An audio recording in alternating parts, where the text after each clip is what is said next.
This conference will now be recorded. Exactly. Good afternoon. It's 3 minutes past 1. My name is Frank Berker. I'm leading work package 4 of the SmartAgriHubs project, which is capacity building for digital innovation hub. Today, I'd like to welcome you. Frank, may I interrupt you? There is noise in the background. Yeah, could you please mute your microphones? Thank you for doing that. Yes. So I'll resume my introduction. So it's my honor today to welcome Maurits Butter. He is my colleague at TNO and is for a long time already involved in the digital innovation hub landscape in Europe. This webinar is part of a wider approach. It started off with the needs assessment in the work package, for which we provided a webinar and a report right after summer last year. In last December, we provided a webinar on skills and capacities for SmartAgriHubs that was provided to us by Govert Gijsers. So today, Maurits will give a presentation, and we have also some upcoming webinars for digital innovation hubs about governance for digital innovation hubs, about farmer-centric innovation, and about use of data. Also on the innovation portal of SmartAgriHubs, you will find a lot of content that is of interest and relevance for digital innovation hub development. But now I'd like to give the word to Maurits. Please, Maurits, welcome to do your presentation. Thank you. Thank you, Frank. Yes, I'm honored to give this presentation. Although it is always a bit of a problem to give a presentation like this. Let me be frank about that and also be quite clear about that.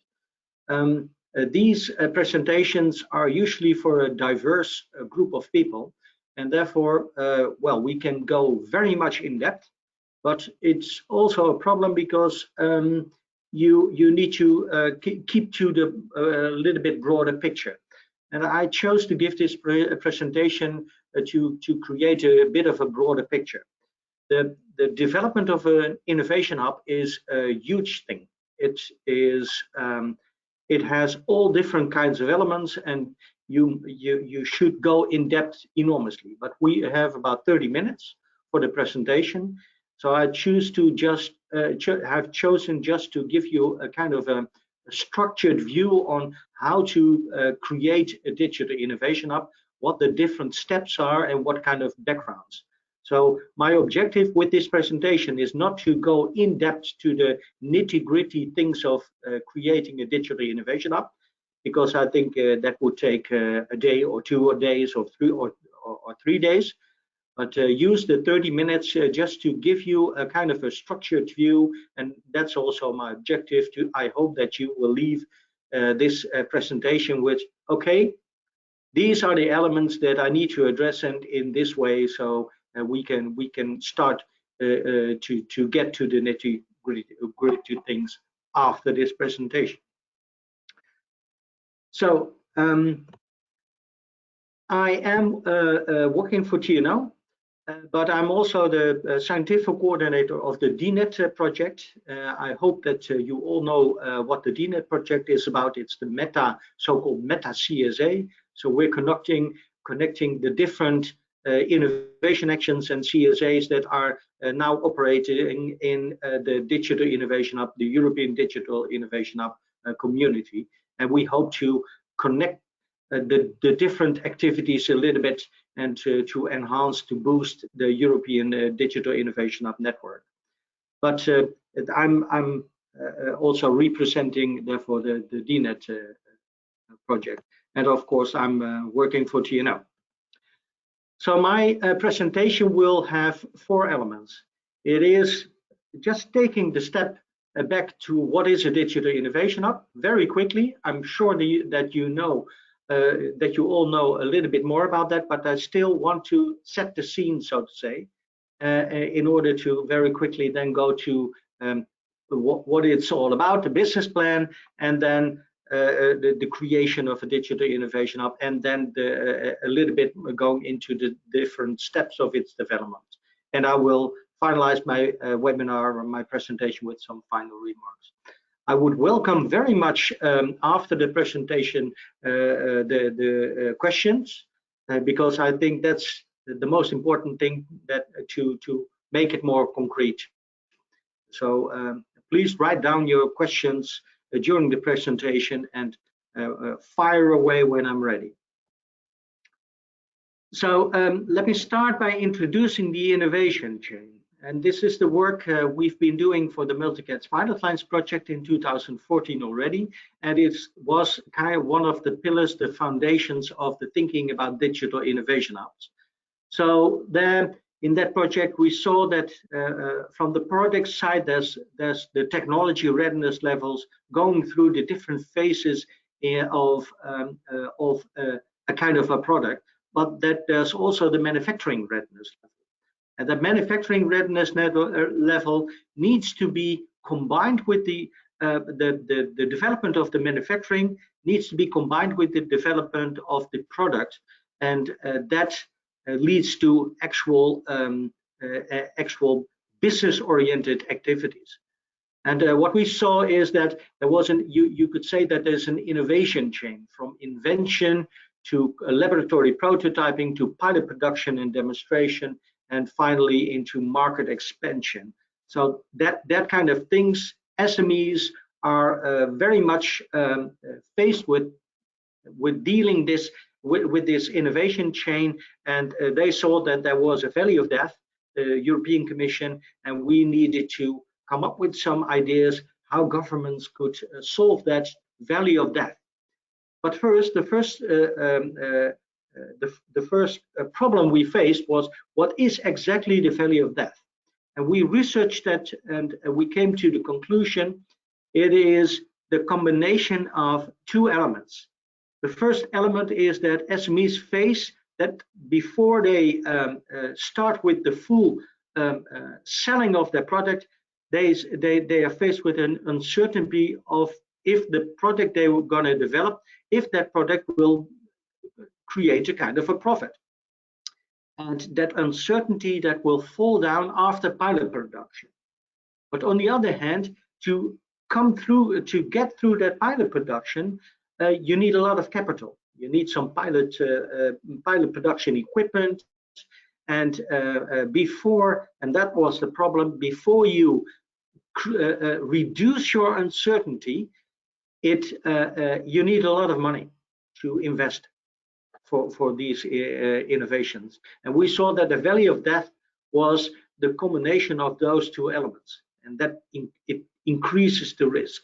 And we saw that sharing and combining different innovation chains would reduce the risk, the economic risk.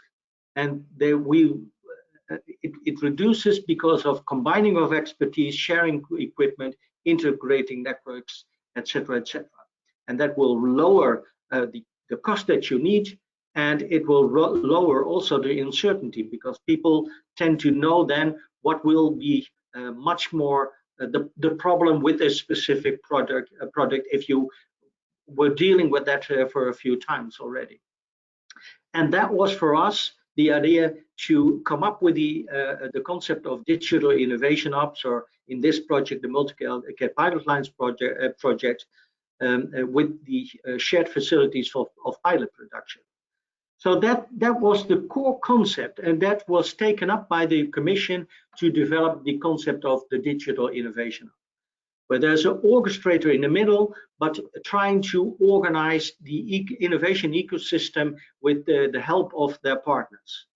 And I'm sure that you've all seen one of the key defining elements of a digital innovation hub, and that's the the overview of the services. I think within the your project you've been dealing with that a little bit. And yeah, you could say that a digital innovation hub focuses on all those services, but a competence center it downsizes to the more technology-oriented services. Before I go into the different steps to create this animal, I always say four animals in the zoo. I would like to introduce to you the more evolutionary thinking about these concepts. So in the 2012, the competence center was the thing to look at, more technology oriented. We scaled that up to a digital innovation hub, also dealing with ecosystem and business orientation. But now we are facing with regional development networks. And of course, the SmartAgriHubs is the pan-European digital innovation networks. So I hope that sets the scene a little bit of what the digital innovation hub is. It is one of the basic founding blocks to the European digital innovation hub community, and hopefully organized and the European collaboration is organized through the SmartAgriHub together with the regions and other entities. So now looking at the digital innovation hub, we see that in the development of a digital innovation hub, there are different phases. So there's the preparation phase, the initiation phase, stabilization, continuous growth, and termination. And that comes along with some different budgets. So in the preparation phase, it's a little bit low key, but it goes towards creating a kind of an entity, a collaboration with all different kind of stakeholders and partners, and then you kick off during the startup to create new business. And after you initiated that, there's a phase of stabilization, after which you've done your job for the first part, and then you need to boost again, you need to renew your focus, and then there's the continuous growth still going on. And after well, let's say 10, 15, 20 years, it can be terminated also. In this presentation, we will look at the first phase, the preparation phase. So we're looking at exploration, takeoff, and the startup, a startup of the initiative, and that will focus a little bit on the creation of a business plan. That's the first phase. That's what the first phase will look at, the creation of a business plan. Let me be clear about this also. The business plan, it is a kind of a crystallization of a much broader thing, and that's to create the consortium and the activities and the collaboration between the consortium partners to provide the services towards your customers. So the business plan, perhaps the end goal, is a wrong word. It's not an end goal. It's one of the key results, but it's a kind of a metaphor for a bigger thing, and that's the consortium as such, the collaboration. To create this landscape, there's a lot of things that you need to look at and you need to develop. And we developed this overview of a landscape of elements that you need to address to create an innovation hub in a TNO project, also orchestrating innovation. We made a distinction between building up the hub and building up the community. So building up the hub is about clarifying the mission and strategy. It's about getting access to basic funding, creating a kind of a key partnership with consortium partners, and creating an RDI strategy, etc., etc. So this is more internal to the consortium that you need to all address and to understand how it can be organized. And then there's of course the connection to the community, creating a brand value, ecosystem collaboration, access to market, and communication. These are the different elements that need to be addressed in a business plan, and you need to search for and to investigate together with your partners, your internal partners, but also with your ecosystem partners. We provided this overview just to, as I said in the beginning of the presentation, just to get clarity on the different elements that need to be addressed. If you know that you need to address that, then you can have a more structured approach to develop such a hub. I know that a colleague of mine, Govert Gijsbus, will talk about organization and governance. And I think, Frank, you will address the business model issues also in a later presentation. Dealing with all these elements, understanding what they all are, that will take 5 days or something like that. So this presentation is just about showing you the broader picture. If you then look at the different steps to create the digital innovation hub business, we see 4 different phases in its development. And you can position those different aspects that I have just shown you. These ones, you can position it in these 4 steps. So it's the first step is about exploring the concept. What is the digital innovation hub about? The second one is to get from that vision into a strategy, into a structured approach, how you can set up the business, and then you need to make it operational. So it's nice to have some strategies, but the proof of the pudding is in the eating, and those are dealing with actual actions of the that need to be identified that how you would actually run the digital innovation hub. And then after that, it's about the initiation. I'll go a little bit further into those 4 steps. And what you see in those 4 steps is that there are 4 elements, 4 pillars, so to say, that need to be further evolved. The first one is organizations, the second one service, third one the ecosystems, and the fourth one are finance.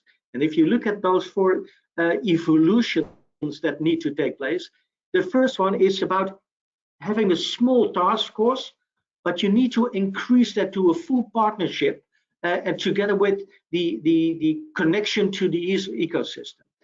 The second one is about developing the services that you want to offer to your customers. And usually it starts with having some technologies available that you can offer to services to your customers, but you need to evolve towards being a full-blown orchestrator of the innovation that I earlier talked about. So it's not only about offering the technologies anymore, it's also offering the help for those SMEs, for other customers, how to get involved in getting those technologies into an actual business. And then there's the external part. You start as a close partnership, but you need to be the full the full partner in the regional ecosystem. And well, besides knowing what the regional ecosystem is, you need to also get connected to that. External relations you need to create. And last but not least, it's about creating or getting from high governmental support, because in the beginning it's just a lot of money from the government, but in the end you will need to grow to a kind of a self-sustaining semi-private, because the experience is that a lot of the government still will have some kind of a funding towards the organization, but then the funding is institutionalized through programs that are existing, where In the beginning, you can have an initial grant from the government to create your innovation hub. So those 4 elements need to be further addressed during those 3 or 4 steps in the development of your innovation hub. Now a little bit more detailed in the 3 steps, the 3 light blue steps of the development of the innovation hub. The first step that needs to be made is that you have very much clear what the mission and the strategy of the Digital Innovation Hub is. This is about having workshops with your customers, workshops with your key partners, but it's still quite open. It's exploratory. The first key partners will be coming to the Digital Innovation Hub as the initial core partners, so to say. So perhaps the godfathers of the Digital Innovation Hubs. You need a small number of partners there to make steps. And then you need to look at the ecosystem and find out what other partners are key, crucial to be addressed by the Digital Innovation Hub. And then, of course, you need to have the basic funding, and you need to create the access to the basic funding. This is about what I just said, getting a grant from the government. You need a business model for that. And I will later on tell you about that. And then very quickly also set up the initial brand value. What we learn in different other projects today is that it's very often forgotten. But after, because this can take quite some years, after 3 years, you really need to set the brand. You need to distinguish yourself from other elements, other organizations in your ecosystem, and you need to make very clear what you stand for to your customers. That's critical to survive later on. The second step is about the strategy development. This is about further thinking about the business models, developing the research, development, and innovation strategy, boosting, that allows you to boost innovation to the network on the longer term. You need some research and development there. Then the organization and governments needs to become clear, and you need to create your access to market. You need to know what they want. You need to have a very clear view on what the customers are and what segments they are, but also what your competitors are, and to align with your competitors. And then you need to connect to the different funding schemes that can be used to fund the services that you want to provide to your customers. That needs to be made very clear. And then you're entering in a kind of a takeoff cycle. It is about understanding what the technology infrastructures are that you need. You need to boost the consortium expertise to use that technology infrastructures, those technological capacities, capabilities, to translate that into customers' added value. You need to develop tech and business services connecting to the tech infrastructure, and connecting it also to the available institutionalized innovation programs that are out there. Because there's a lot of innovation programs that are out there on the national, regional, and European level, but you need to have very quick access to that. And then it is important to communicate in a very structured way to the customer, to your customer base, and develop the practical operation of the innovation. So those are the three phases. And yes, it's not a sequential approach. It is about feedback loops. Even after you initiate it, you can be thrown back to further explore the concept, further tweak the development of your strategy and making adjustments to the operational methods.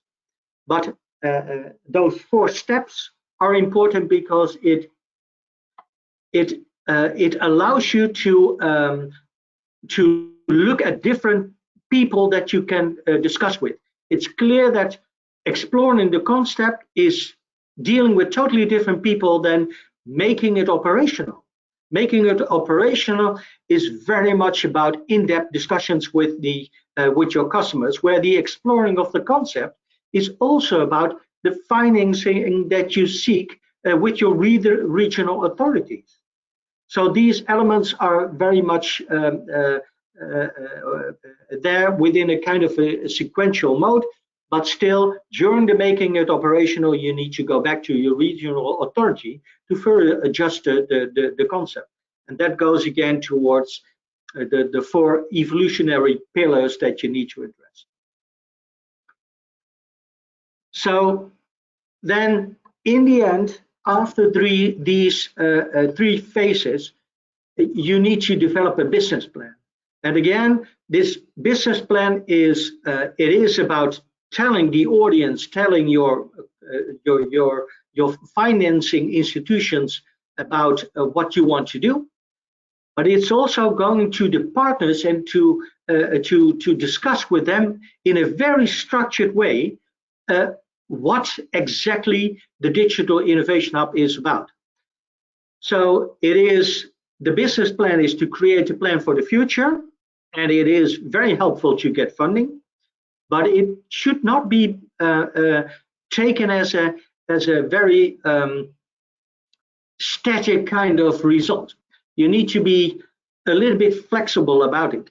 And it needs to be the kind of a pooling mechanisms for your consortium and the stakeholders to create a very good way, a very good view on what the Digital Innovation Hub is about and how to plan for the future and how to get the funding, what kind of services do you need to develop. So these things are all important.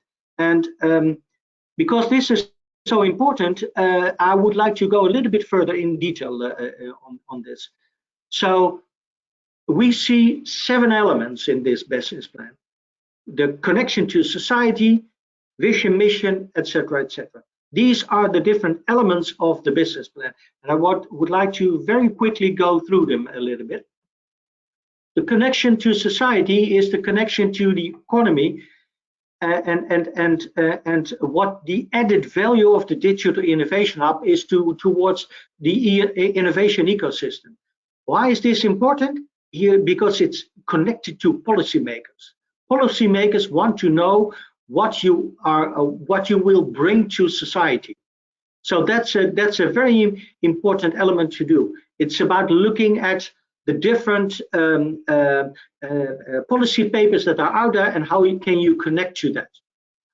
The second part is about a vision and mission and the USPs that you will bring to the scene.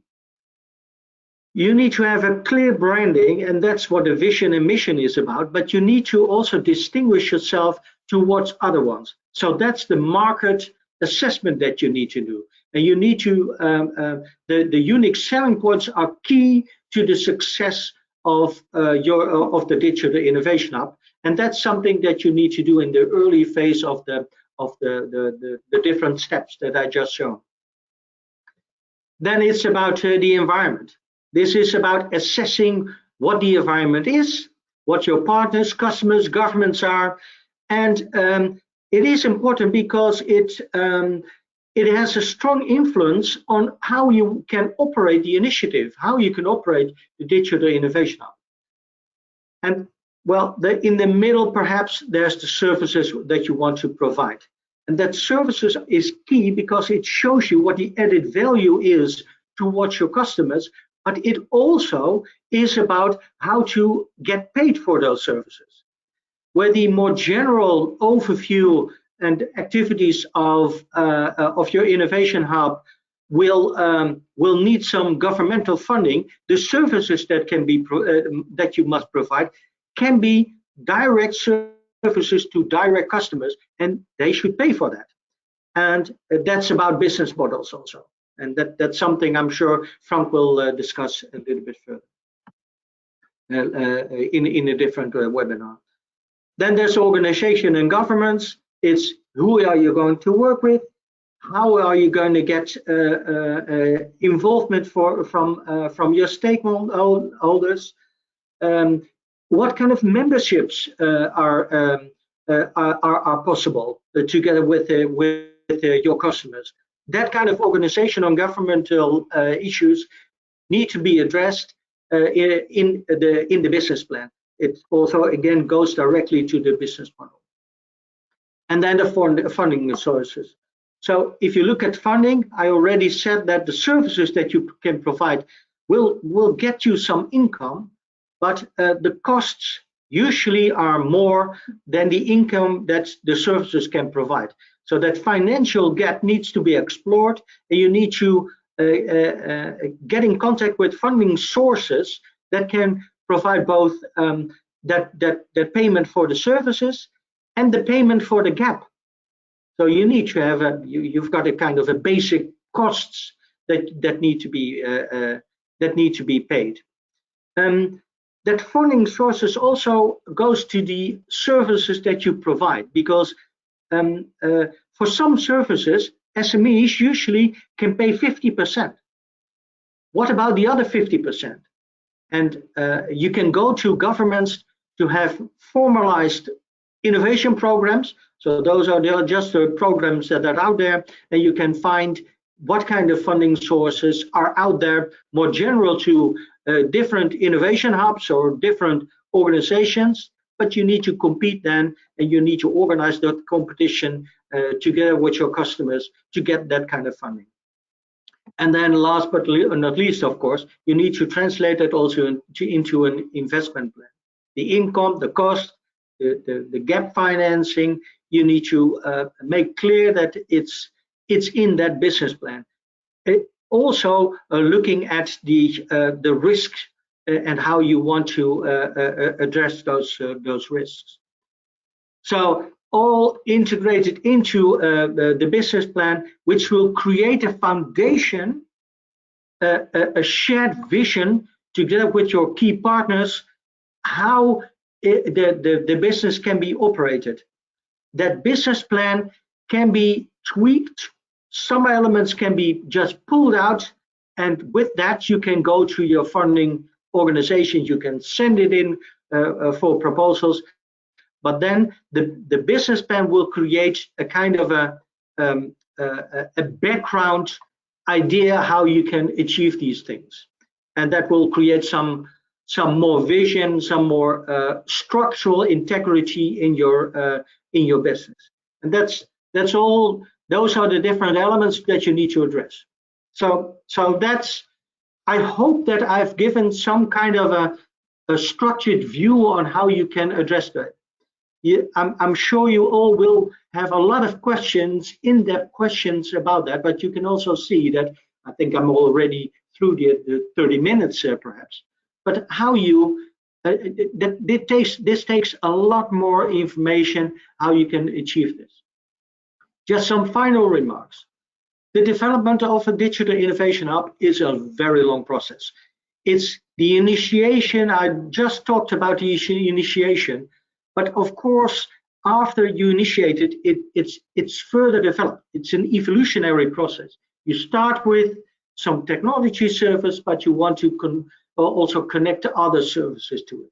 It has a lot of different feedback loops. But please think in jumps. Keep the eye on the ball. Create sustainability, and translate that back in the things that you need to do. Because I've seen a lot of things that are just put in, and then after some years, the jump is not looked at, and then you need to you're thrown back. A good example is, for example, the legal status. I've had some experiences with some innovation hubs. They were setting up a kind of a legal status where it's an association, and they were thrown back to really rethink the legal status, because after 2 years they came to the conclusion that VAT was a real problem and they couldn't survive anymore. So you need to think what you want to achieve in about 5 years and then translate it back into the actual operational activities of today. And then again, the business plan is just a tool. Don't be very strict about it. Use it as a mechanism to structure the discussions within your partnership. And there's no black and white. And this is just some guidance, and you need to find your own way, I'm afraid. We can help you with some more practical matters during your process, so you can call us, get in contact with us whenever you feel that you've got some questions that we might be able to answer, but you also need to struggle a lot yourself. Just an epilogue. So those different services I just told you, the community building, you should start with that quite soon, but it is, of course, about strategic RDI that will be uplifted towards creating business for your customers. And the incubator accelerating activities, that's usually it's an important service that you can offer, that can come a little bit later. So there you can see the evolutionary thinking. Another element, we were discussing about digital innovation hubs today. So the core, the central element is the digital innovation hub. What we see today is that also the regional digital innovation hub networks are popping up, and so the innovation hub will fade away a little bit, and it will enter into two different entities, where the regional development is taken over some of the activities of the digital innovation hub, creating nodes, digital innovation hub nodes. And that's an important thing to keep in mind. That's perhaps the jump you need to look at. And then you're part of a European project, and I want to also show you this. It is about, the European projects are about connecting regions. So one region can have some questions that another region can fulfill. And you are pivotal in creating the contact to the other region, digital innovation hub regions. And they will be able then to give some infrastructural expertise kind of services back to the region and creating the corridors. And that will lead to some adoption of good sound infrastructures and expertise from other regions. And that's the widening principle that I think the SmartAgriHubs should also be addressing. And it's also, of course, bi-directional. So that's my presentation. I know it's a little bit conceptual. It's just setting the scene. I know that that's the case, but I hope that that this will help you to create a kind of a structural view on how to develop those innovations. So any questions, please? Thank you very much for your presentation. First of all, Maurits, for this wonderful presentation. I think it reflects a lot of experience in the Digital Innovation Hub landscape that is continuously emerging.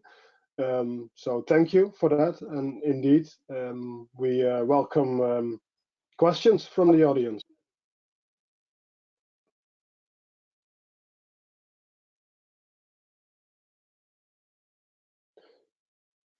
I do have a question, Maurits.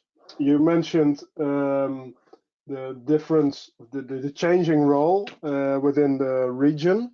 In SmartAgriHubs, we have regional clusters, but these are very large European regions. What do you mean with region when you make that remark? Yeah, so what is important here is that we see that the idea of digital innovation hub came to place in 2016, 2015, 2016. So some competence centers were just upgraded to digital innovation hubs, more or less. And those digital innovation hubs just connected to the technological services, business services, and ecosystem services. And what we saw is that in regions, the regional authorities are more and more trying to make the connection between the different innovation hubs. They see that a lot of the customers in their regions sometimes need some expertise on this and on robotics, and the other ones on HPC, and the other one on this, and even nanomaterials. And they saw that a fragmented way of approaching this was very inefficient. Mm-hmm. And let me also give you an example of that inefficiency that's very relevant for the European network of SmartAgriHubs. One digital innovation hub having connections to all the other regions. So they are the one in one region. There are 284 regions in Europe. So having all the connections to the 281, it's impossible to do for a single digital innovation hub. And if you could organize it through regional networks, that will provide an enormous economy of scale. You can do it for a SmartAgriHub, but you can also do it for HPC or robotics or whatever. Yeah. And that's important. Okay. Yeah, thank you. There was another question. Yes, thank you very much for the presentation. And it's a little bit tricky. Digital innovation hubs are not in a common language in Germany. And you can't mention digital innovation hubs speaking in the agro sector. And so far, it would be of interest if you say you are able to do so. As a regional cluster, we are looking at the region, and so we are not able to do or to build up personally the digital innovation hub. Can you provide some case studies, or so to say, this is an example in Belgium or in the Netherlands also? Yeah, so let me be clear about this. Please, it's semantics. Because if I look at Germany, there's a lot of competence centers, which are basically digital innovation hubs. And that's what's in the name. In the Netherlands, we're calling them field labs. So you can call all the field labs in the Netherlands, which are about 50, I think, they're all digital innovation hubs or innovation hubs, because some of them are not really dealing with digital.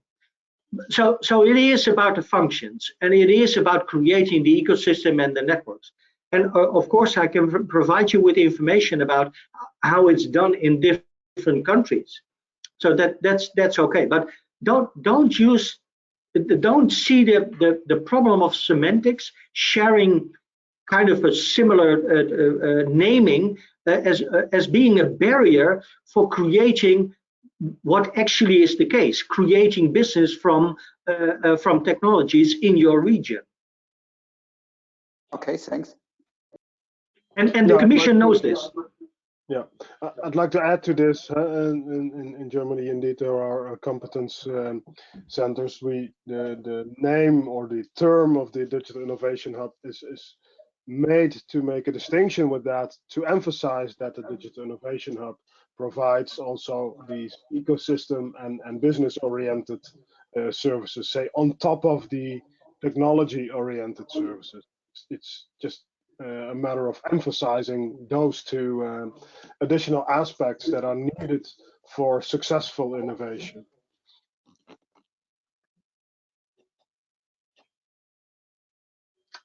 Any other questions? Did this answer your question?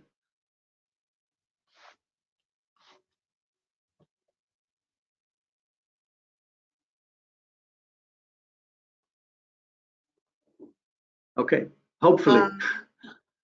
I would also like to ask a question. Thank you very much, Maurits, for your presentation, and I would expect from your experience from Innovation Hubs to to give us an example of a creation of a digital innovation hub, sort of success story or sort of barriers in the development process. I was excited by the slide on feedback loops, and where you discussed about the idea that take off the action and making it operational, and in the end it's startup. But I would like to hear an example on these steps within the loops. Do you have any? Oh yes. For example, one of the most important success stories, I would say, is well, on the 31st of January. It's a horrible example, perhaps, because it's the MTC in the United Kingdom.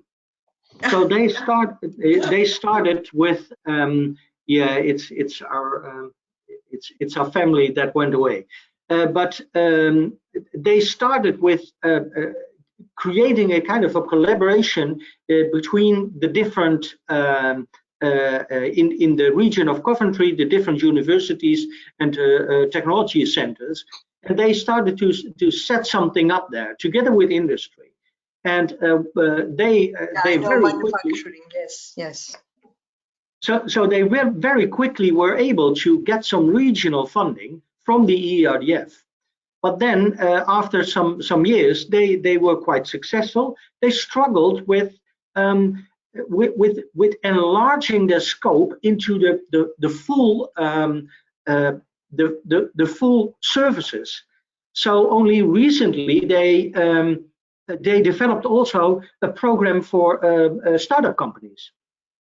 That's something they recently done. So they adjusted, because they saw that the foundation was about offering technology services, but very quickly they also provided some business services to that. But to set up a program on startups, that was something that was done quite later. And that was a feedback loop into the strategy. Because they went to, of course, also their funding agencies and said, look, we want to do something about startups also. We see that those technologies can create startups. They're dealing with real barriers, and we need to set something up there. So the lesson learned is that you need to focus. You need to keep your eye on the ball, develop those services and the connections with the customers very strongly. But you should not forget that in the end, the startup kind of activities also need to be developed. And that already created some kind of capacities, because it's about people. So they hired people to do that. And the connection with the business development and technology provision, the people that were into that were also able to set up startup companies, and they did some. And it expanded to a full-blown program on that. So you think that the business service element and the startup is a key point in this process? I think what I do think is that if you start with the technology only. Sorry, we can't hear you. So I think that if you start with the technology service only and don't have a clear view on getting the business connection to that, it's a high risk. The problem is that you need to convince your customers that you have added value. And usually the low-hanging fruit is about small and medium enterprises that only need the innovation or the technology services. They know how to grow business. But that's those are very limited number of customers. They can kick off your initiative, but after a year or 2 years, you need fresh customers. And those customers need to be convinced that the services that you developed is really added value. And that there's business-oriented people that need to be involved in making that statement to your customers. Yes, yes, indeed. Yes, thank you.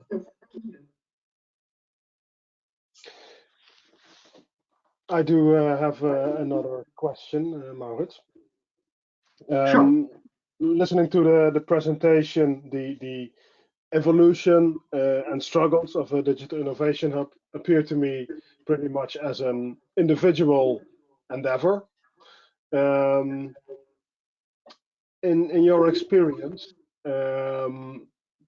how can digital innovation hubs benefit from collaborating also during this initial phase?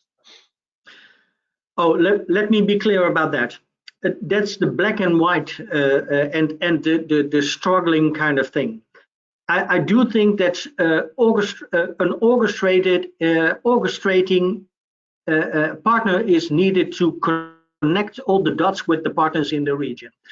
But you can learn a lot from other organizations. So what is important here is that in the SmartAgriHubs network, there's so much expertise and experience already available.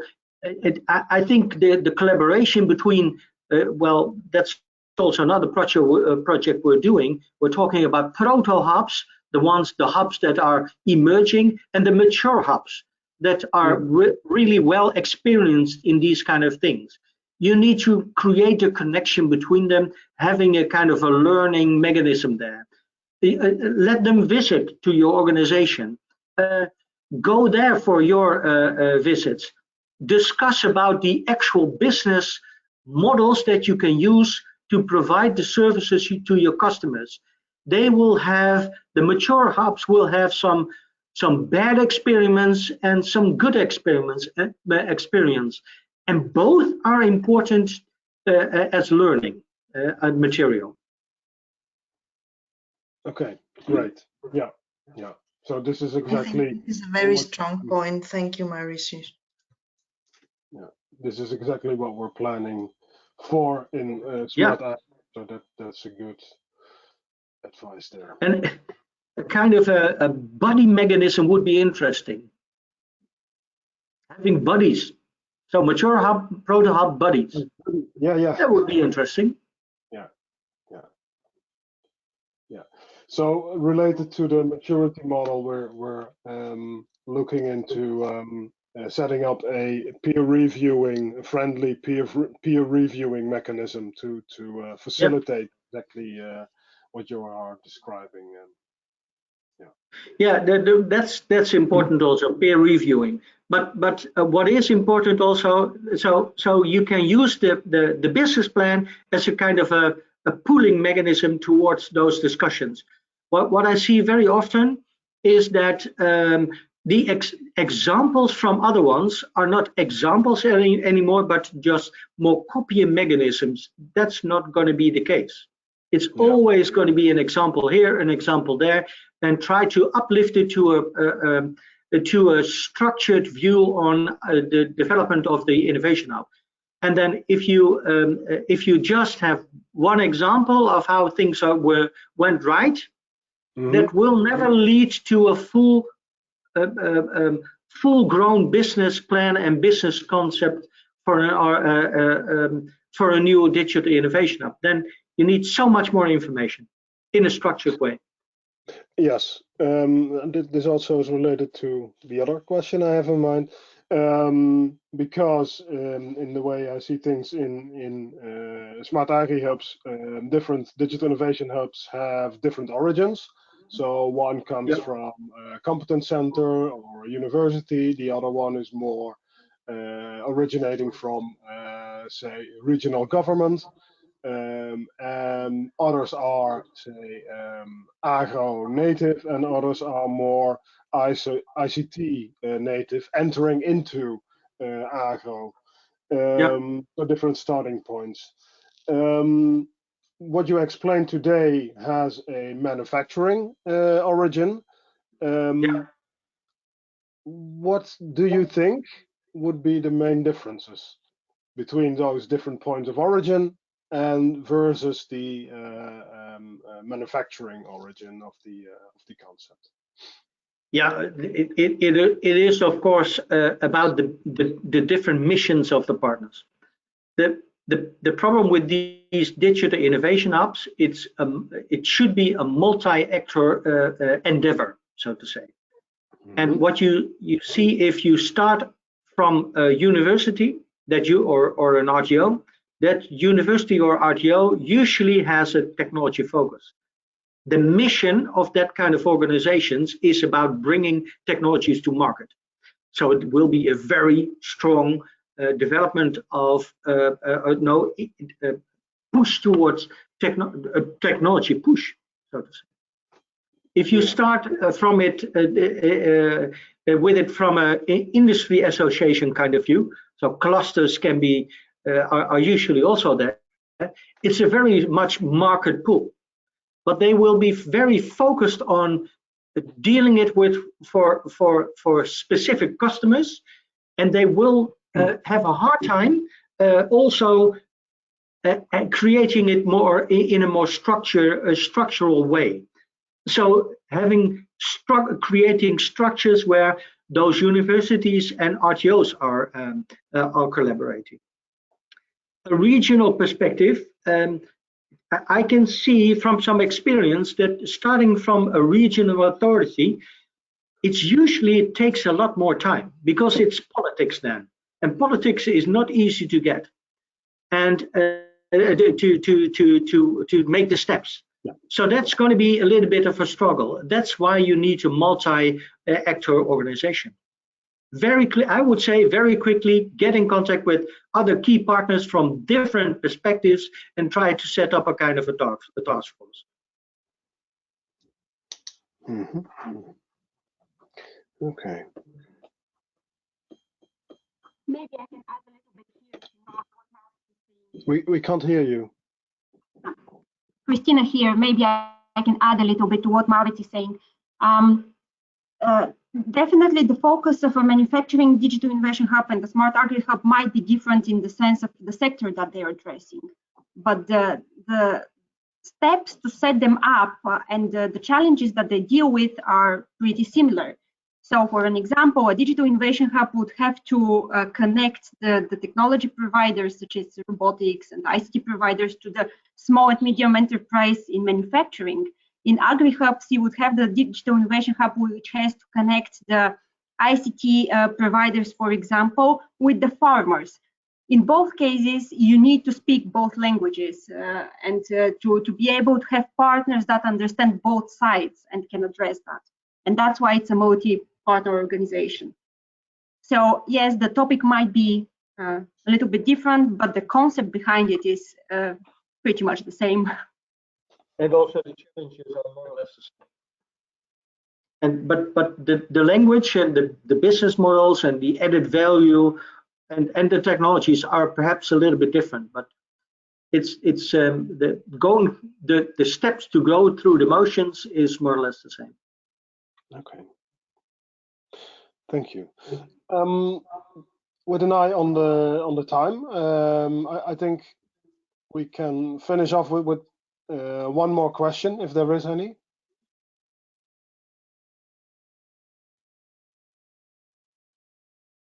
Can you share with us the presentation, Frank and Maurits? Of course. Of course. Thank you. Yes.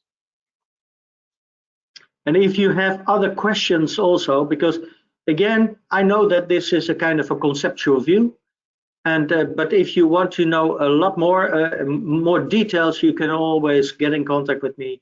I've got this situation, I'm dealing with these problems, the people are not coming together, how can we deal with it? Then I can provide you with some information on that. I'm happy to do that. Yes, thank you. Because in the agri sector, the concept of digital innovation hub is rather recent. Yeah. Yes. Compared with manufacturers. So it's after 2017, I think, that the concept. Yeah, but please realize that in manufacturing. Sorry? In manufacturing, it was only coined in 2016. So the whole concept of digital innovation hub is very young. So you can catch up quite quickly. Yeah. And obviously, I think, and one of the things I learned from this webinar, Maurits, was your comments about the regional development and the interlinking between the regions, and basically because of the strong ambitions that we have as SmartAgriHubs, pan-European with a target of 400 digital innovation hubs, we immediately set out to create, say, larger European regions. Hubert is very much aware of that, and as are the people from CAP there in the call, that this is a huge coordination task within those larger regions that we have identified within SmartAgriHubs. But this is actually also part of the example that SmartAgriHubs is providing to other initiatives as well. Yeah. And I see one of the major challenges for this is how to create not 400 loose shotgun kind of activities, but how to create a network where organizations are really learning from each other, helping each other. And one perhaps last anecdote for that. Digital innovation hubs all want to sell their services to other organizations or other innovation hubs in other regions, but they hardly want to import them. And if that's the case, no export will also take place. Because if there's only supply and no demand, then, well, collaboration is out of the question, of course. And I think SmartAgriHubs needs to find ways how that mutual benefits, that win-win situation between one digital innovation hub and another innovation hub on both sides can be explored. And some new business models, Frank, are needed for that. Yeah. All right. Now it's time to close. Again, thank you very much, Maurits, but also thank you very much to the audience for listening and also for interacting with us. This webinar will be also positioned on the SmartAgriHubs portal, and as mentioned in the introduction of this webinar, there will be more webinars upcoming, for instance, on farmer-centric innovation and digital innovation hub governance. All right, thank you very much. Work a little bit and then enjoy the weekend. Thank you very much. Thank you, likewise. Bye. Thank you very much. Bye. Bye.